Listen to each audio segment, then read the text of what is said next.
Why are you still empty? You have sacrificed your sleep. You have beaten your body into submission. You have filled your journals with lists of things you must conquer, targets you must destroy, and lives you must prove your worth to. You wake up at 4 a.m. with a racing pulse, believing that your anxiety is discipline. But let us look at the ledger of your life honestly. Is it possible that your frantic ambition is not a sign of strength, but a symptom of an internal rot? Are you running toward greatness, or are you just running away from the terrifying silence of your own insignificance? Look at the modern world. You are surrounded by a population of overstimulated captives.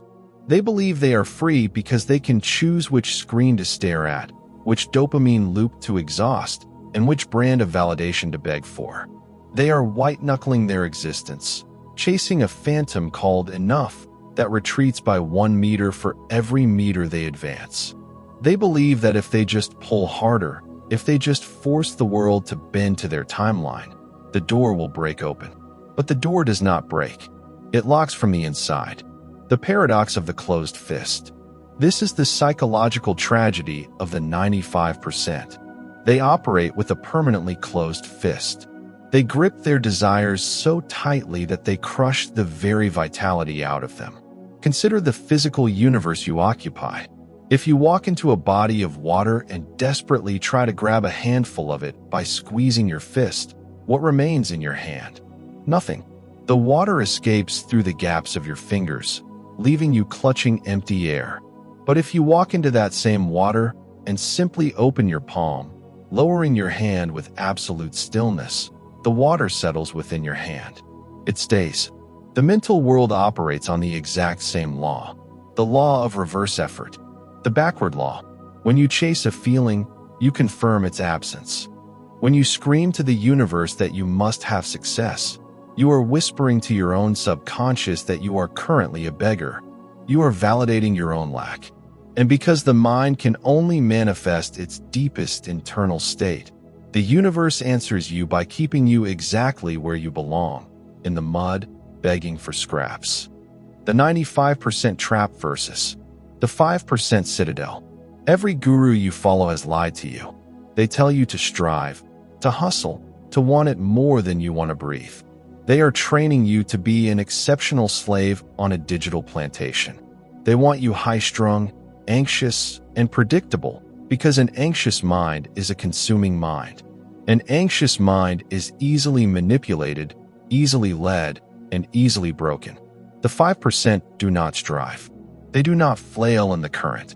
They build an internal fortress, a citadel of absolute indifference toward the outcomes they cannot govern. They understand that true power is not the ability to control the external storm, but the capacity to remain unmoved while the world tears itself apart. Most of you watching this will swipe away within the next 2 minutes. Your attention span has been systematically dismantled by design. You need a fast cut, a bright color, a cheap hit of excitement. You are the textbook definition of the captive. But if you are still here, if you can feel the quiet weight of this truth settling in your chest, then your reconstruction begins today. Subscribe to the 95 Perspective now. Do not do it for us. We do not need your validation. Do it because your current lens is a prison sentence, and this channel is the blueprint for your liberation. Step out of the crowd. Join the architects. Let us travel back to the 1st century of the Roman Empire. 2 men occupy the opposite poles of human hierarchy. One is an old man, born into literal bondage, his leg permanently broken by a cruel master, owning nothing but a single oil lamp and a straw mat. His name is Epictetus. The other is the absolute ruler of the known world, commanding armies that can erase civilizations with a stroke of a pen, possessing unimaginable wealth, sitting on a throne of pure gold. His name is Marcus Aurelius. By every modern metric, the emperor had everything and the slave had nothing. Yet, if you read the journals of Marcus Aurelius, you see a man waging a brutal, agonizing daily war against his own mind. You see a man burdened by the weight of public opinion, exhausted by the betrayals of his courts, and terrified of failing his legacy. And if you look at the records of Epictetus, you find a man who spoke with the casual authority of a god. He did not beg his master for freedom. He did not curse his chains. He simply realized that the chains could only bind his ankles. They could never touch his mind. The breaking of the leg. There is a historical fragment preserved about the life of Epictetus when he was still owned by a brutal administrative official named Epictetus. His master, in a fit of sadistic rage, began twisting Epictetus's leg with an iron instrument to see if he could break the philosopher's calm. Epictetus did not scream. He did not beg for mercy. He did not cry out to the gods. He looked his master in the eye with absolute serenity and said, calmly, "You are going to break my leg." The master, infuriated by this lack of fear, twisted harder until the bone snapped. Epictetus merely looked down at his deformed limb, looked back up at his owner, and remarked without a trace of anger, "Did I not tell you that you would break it?" Think about the psychological sovereignty required to execute that moment. His body was owned by another man, but his peace belonged exclusively to himself. Epictetus understood that his master's power was an illusion. Epictetus could control the bone, the tissue, and the blood of the leg, but he had zero jurisdiction over the internal judgment of Epictetus. Compare that to your life today. You have your physical freedom. You have food in your refrigerator. You have a roof over your head. Yet, a single anonymous comment on a screen, a delayed text message, or a minor drop in your bank balance can ruin your entire week. Who is the actual slave here? The anatomy of the dichotomy. Epictetus codified this realization into the most powerful psychological tool ever devised by man, the dichotomy of control. He wrote, "Some things are in our control and others not. Things in our control are opinion, pursuit, desire, aversion, and, in a word, whatever are our own actions. Things not in our control are body, property, reputation, command, and, in one word, whatever are not our own actions." The 95% spend 100% of their emotional currency fighting wars in the region of things not in their control. They obsess over their reputation. What do people think of me? They obsess over property. How much do I own? They obsess over outcomes. Will this venture succeed? Because they hook their happiness to things that can be stolen, altered, or destroyed by fate. They live in a state of perpetual vulnerability. They are emotional sharecroppers, renting their peace of mind from an unpredictable world. The 5% cut that cord with a razor. They draw a hard line around their own minds. They tell the world, "Take my property, destroy my reputation, break my leg. You are only playing with things that do not belong to me anyway. My kingdom is within." To understand the law of reverse effort, you must understand the Stoic parable of the archer, preserved by Cicero. Imagine an archer preparing for a shot that will determine his life or death. He has chosen his bow with care. He has inspected his arrows for absolute straightness. He has trained his muscles through decades of agonizing practice. He steps up to the line, breathes out, aligns his sight, and pulls the string back to his ear. Up until this precise microsecond, everything is within his control. His form, his focus, his intent. But now he releases the string. The arrow flies into the air. The moment that arrow leaves the bow, the archer's control drops to absolute zero. A sudden gust of wind can blow the arrow off course.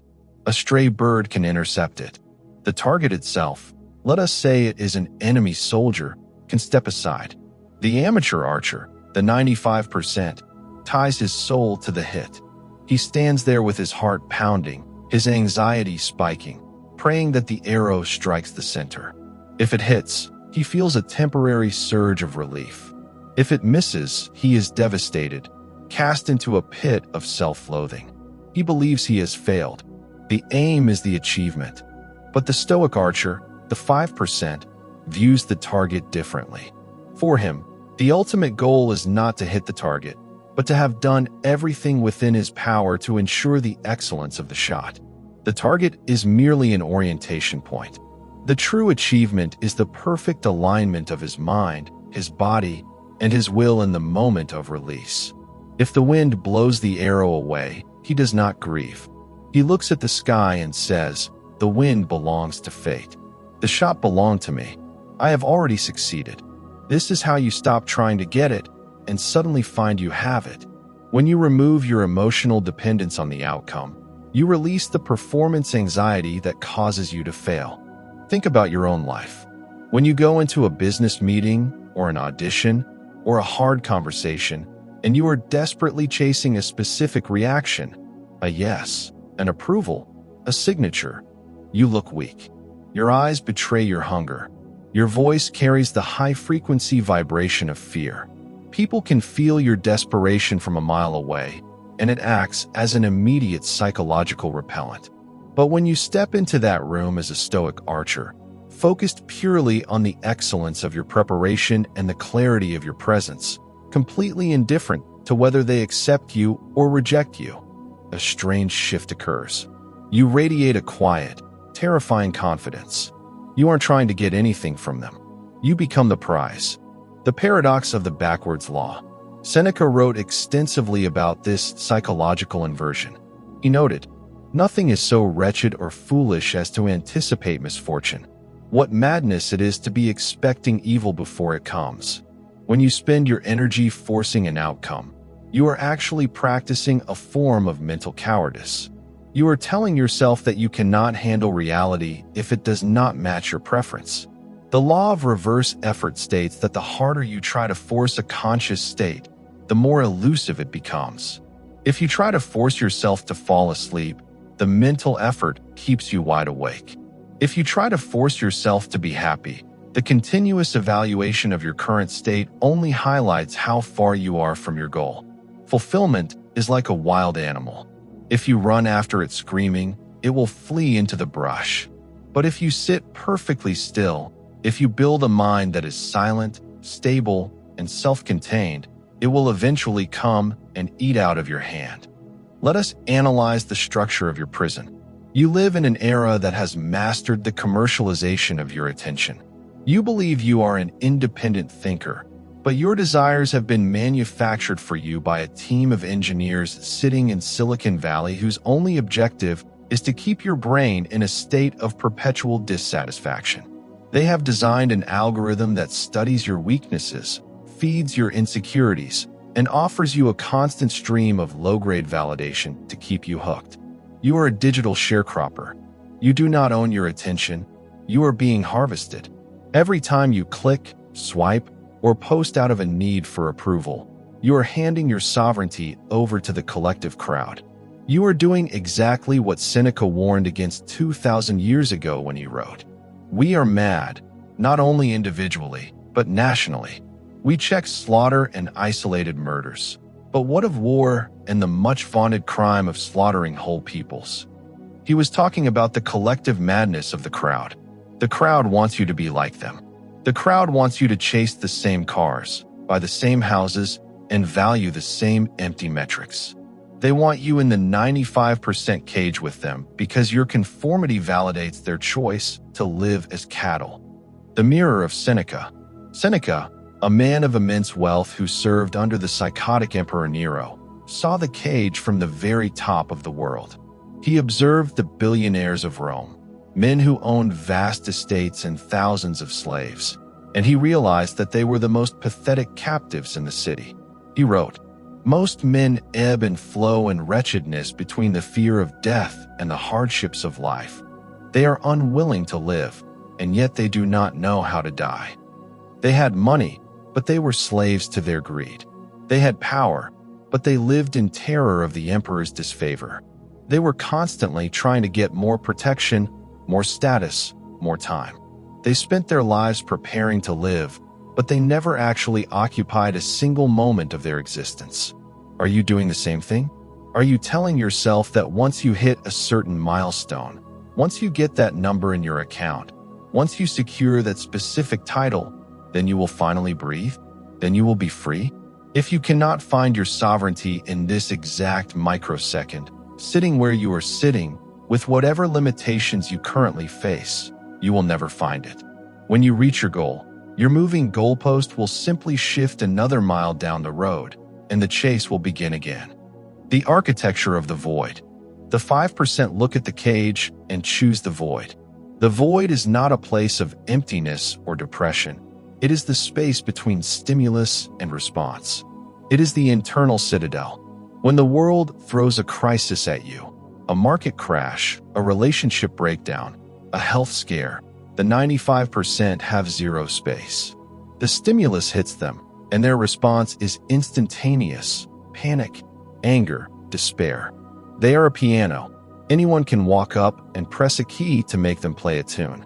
But when you build the citadel, you create a buffer of absolute indifference around your awareness. The stimulus hits the outer wall of the fortress. It stops there. You observe it. You analyze it through the lens of your judgment. You ask the foundational question: is this within my control? If the answer is no, you drop it into the void. It ceases to exist in your reality. You remain perfectly silent, perfectly still, perfectly sovereign. What happens when you finally stop chasing? What happens when you open your hand and let the world go? A cosmic reversal occurs. The moment you stop needing the world's validation is the exact moment the world becomes desperate to give it to you. This is not mysticism, it is human psychology. When you operate from a place of total non-attachment, you remove the emotional friction from your execution. You stop overthinking. You stop hesitating. You stop editing your truth to fit the expectations of small minds. You begin to act with the uncompromised precision of a surgeon. Your work becomes pure. It ceases to be an instrument you use to beg for money or fame. It becomes a direct monument to your internal excellence. You become what the Stoics called a master of craft. The story of Julian's awakening. Let us complete the story of Julian, the modern archetype of the 95% we discussed earlier.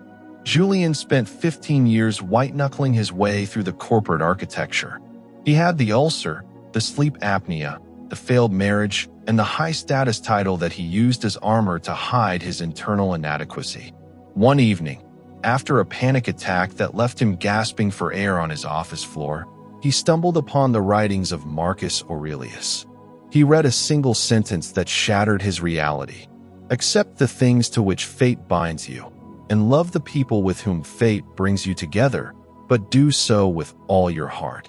Julian realized that he had spent his whole life fighting his fate, trying to force the universe to conform to his ego.